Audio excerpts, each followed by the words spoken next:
How to find a cell that contains a certain value in Excel. So there are two ways you can go about doing this. You can press Control F to open up the Find window, or from the Home tab underneath the Editing section, you can select the Find and Select option.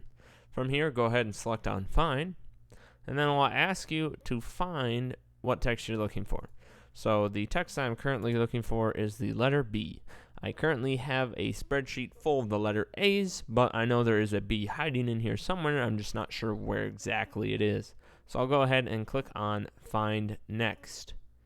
And it has found the cell for me here over on the bottom right hand side of the screen. Now if I want, I can give it a little bit more detail by selecting Find All. And now it tells me the book, the sheet, the name, the cell that it's in, and the value. So as I can see here, in column Y, row 26, that is where the value B was found, as we can see here. And that's how you use the Find option in Excel.